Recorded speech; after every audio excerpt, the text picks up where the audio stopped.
Peter Alexander doesn't need eyes in the back of his head because he has the peculiar ability to turn his neck through a complete 180 degrees.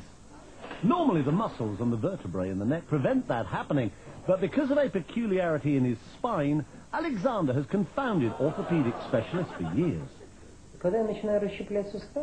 Many years ago, I started doing gymnastics, he says. That's when I noticed that my vertebrae seem to be very flexible and that I can turn my head farther than normal. I worked at it little by little, going a little farther each time, and one day I was able to turn my head all the way around.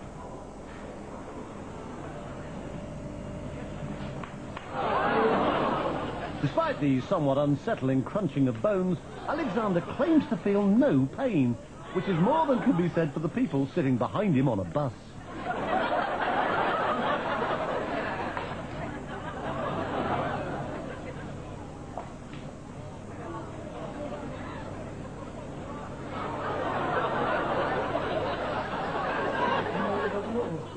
When I do it, it takes energy out of my whole body, he says. It requires 100% concentration.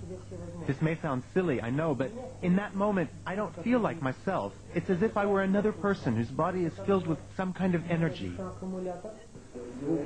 I've been a radiologist for more than 30 years, he says, but I've never seen anything like it. Alexander is extremely flexible, no doubt about it. However, I suspect that it's a congenital ability.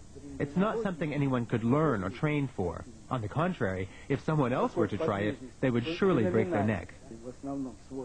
For me, it's absolutely normal and doesn't hurt at all.